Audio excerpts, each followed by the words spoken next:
Monstre du terme latin monstrum est un nom donné généralement à un être fantastique ou à une créature légendaire d'aspect effrayant. Les monstres apparaissent dans presque toutes les cultures, dans leur mythologie et légendes, et également dans la fiction et dans des livres et des films d'horreur. Mais la vérité est qu'ils sont également réels et humains.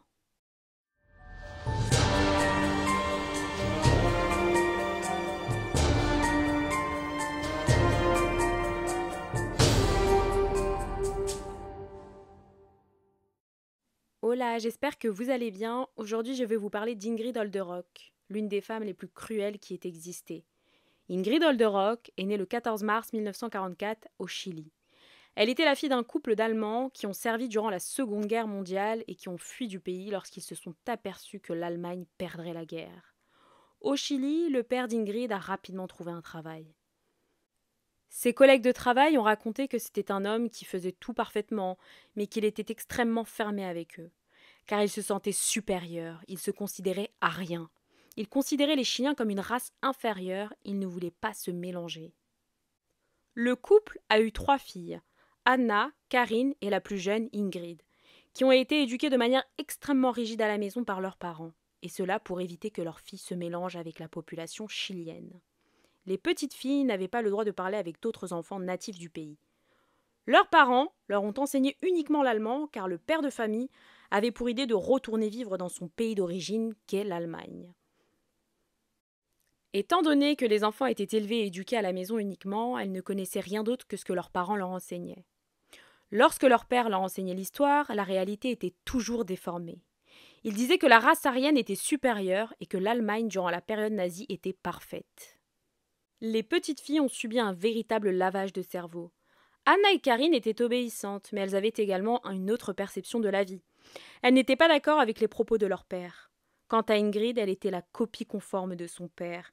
Elle était raciste et autoritaire, elle croyait absolument tout ce que son père disait, bien qu'elle soit née et qu'elle ait grandi au Chili. Elle était une nazie assumée et fière de l'être. Les 2 filles les plus âgées, une fois arrivées à l'âge adulte, ont décidé de se libérer du régime dictatorial qu'elles vivaient à la maison. Elles ont décidé de prendre leur envol et partir du domicile familial. Les 2 plus grandes ont commencé à vivre une vie normale au Chili, mais Ingrid ne comprenait pas ses sœurs. Elle pensait que ses sœurs étaient folles. Ingrid s'est encore plus rapprochée de son père, mais lorsqu'elle a eu 15 ans, son père est décédé, laissant Ingrid et sa mère seules. Elle est tombée dans une dépression profonde, elle avait perdu son idole, son modèle. Lorsque ses grandes sœurs ont appris le décès de leur père et l'état mental de leur sœur cadette, elles sont revenues pour pouvoir voir leur père et l'enterrer. Le désir de leur père était d'être enterré en Allemagne. Pour lui, c'était inconcevable que son corps soit enterré au Chili. Mais il a finalement été enterré au Chili et la cérémonie d'adieu a été faite en allemand. L'héritage du patriarche de la famille Olderock devait être partagé entre les 3 sœurs. Mais Ingrid n'était pas d'accord, car pour elle, ses sœurs ne méritaient pas cet héritage. Elles étaient parties du domicile familial et n'étaient pas d'accord avec la philosophie de vie de leur père. Anna a donc décidé de donner sa part à Ingrid, mais Karine non. Et cela a suscité la colère de la jeune Ingrid, qui a commencé à élaborer un plan sinistre. Elle a décidé d'apprendre l'espagnol pour se faire des alliés dans le pays. Après quelque temps, et sachant parler l'espagnol, Ingrid a commencé à séduire des hommes pour qu'ils puissent l'aider à concrétiser son plan macabre en échange de faveurs sexuelles. Elle a donc commencé à observer la routine de sa sœur Karine, jusqu'au jour où Karine, en sortant de son travail, a été kidnappée par les complices de sa sœur cadette. Karine s'est réveillée chez Ingrid, sa sœur. Elle était soulagée d'être là et a commencé à appeler sa sœur pour lui demander de l'aide. Ingrid s'est alors approchée de sa sœur et a commencé à la frapper. Elle était remplie de haine. Sa sœur ne comprenait pas ce qu'il se passait. Ingrid, pour effrayer encore plus sa sœur aînée, a décidé de la garder enfermée dans une chambre, sans aucun accès à l'eau, à la nourriture et sans possibilité de se laver. Avec le temps, la haine d'Ingrid était de plus en plus forte. Sa sœur a été violée par les complices d'Ingrid et le tout sous les ordres de celle-ci. Épuisée physiquement et mentalement, Karine a imploré sa sœur. Elle lui a demandé de la libérer. Elle a même dit qu'elle ne dirait rien de ce qu'il s'était passé. Ingrid a accepté, mais sous certaines conditions. Karine devait lui donner sa part d'héritage et elle ne devait pas parler de ce qu'elle avait subi. Elle a accepté, tout ce qu'elle voulait, c'est rester en vie et être libérée. Et c'est à partir de là qu'Ingrid a commencé à prendre goût à faire souffrir les gens. Alors, elle a commencé à s'intéresser aux écoles militaires. Mais à l'époque, les femmes n'étaient pas acceptées dans ces écoles. Mais en 1967, la loi a changé et les femmes pouvaient également intégrer l'école militaire. Ingrid, en sachant cela, s'est inscrite et a réussi l'examen d'entrée. Et après un certain temps, elle a intégré les Carabiniers, qui est la police du Chili. Elle a également été la première femme parachutiste d'Amérique latine. Elle était également spécialiste du tir, d'équitation et la formation de chiens. Elle était ceinture bleue de judo, elle faisait même du tennis et du ski. En 1973, le général Augusto Pinochet a fait un coup d'État au Chili, renversant le pouvoir du président Salvador Allende. Lorsque Pinochet a pris le pouvoir, il a commencé à traquer ses opposants politiques et a également créé le DINA, Direction de l'intelligence nationale. Et Ingrid Olderock, qui était un agent décoré et considéré comme très compétente, a été recrutée. Ingrid est devenue la femme la plus importante de la DINA. Et c'est à partir de là que l'histoire est devenue encore plus sinistre. À partir d'ici, je conseille aux personnes sensibles d'arrêter de visionner la vidéo.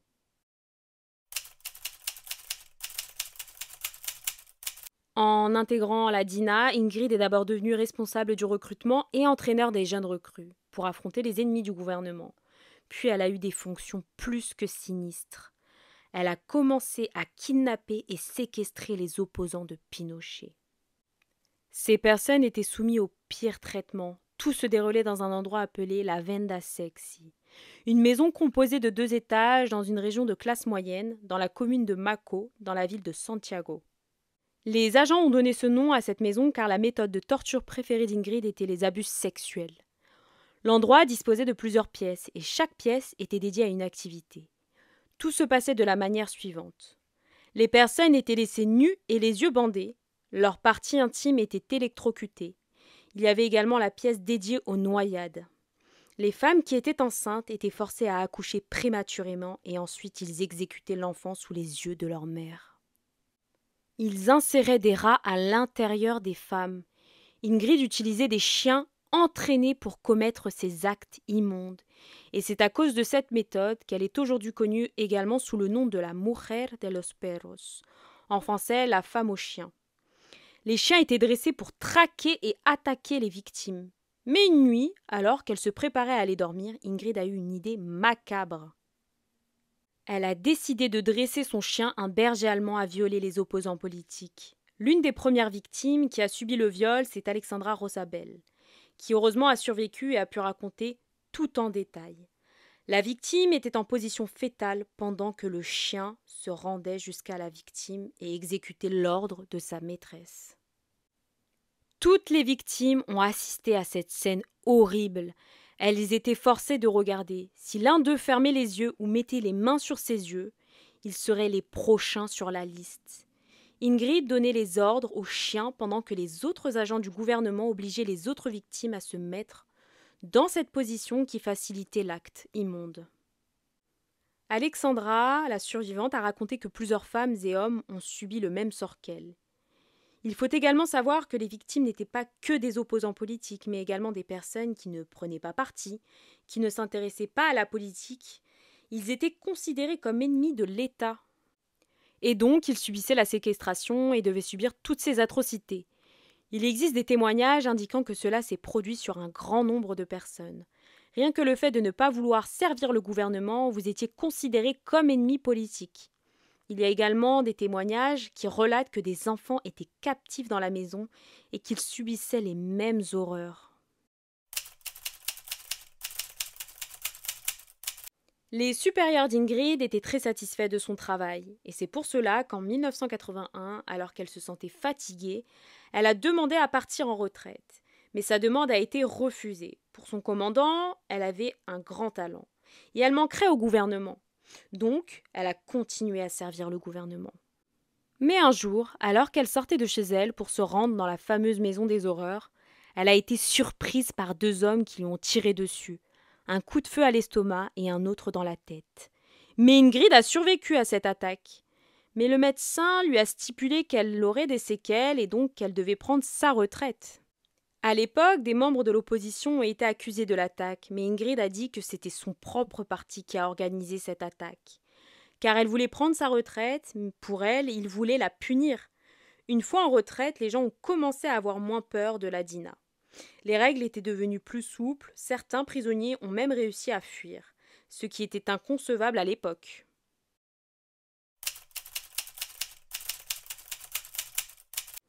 Ingrid avait pris sa retraite et a par la suite vécu seule. Elle ne s'est jamais mariée et n'a jamais eu d'enfant. Après quelque temps, la journaliste Nancy Guzman a commencé à étudier les archives de Pinochet et à plusieurs reprises elle a trouvé le nom de Ingrid Olderock dans les archives. Alors Ingrid a été convoquée pour témoigner et expliquer son rôle au sein du gouvernement. Elle a simplement dit qu'elle avait perdu la mémoire suite au tir qu'elle avait reçu dans la tête. Après cela, elle a été libérée et n'a eu aucun jugement.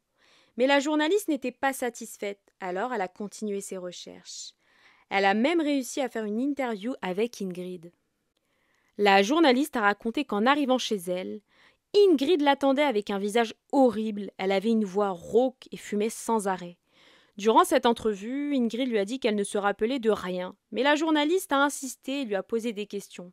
Ingrid, énervée, a pris une arme et l'a posée sur la table. C'était une tentative d'intimidation.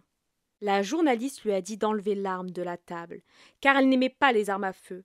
À ce moment, Ingrid lui aurait répondu qu'elle détestait les pacifistes, et elle a commencé à parler de choses qu'elle n'avait pas l'intention de révéler. Avec ces révélations et les archives trouvées, Nancy Guzman a écrit un livre. Ingrid Olderock, la femme au chien. Dans ce livre, elle décrit Ingrid comme étant une femme violente et agressive sans aucune pitié. Un vrai personnage de film d'horreur.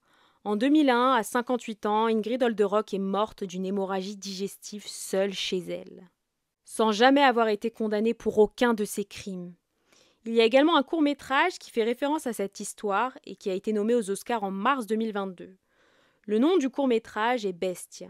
Il a été créé par Hugo Covarrubias.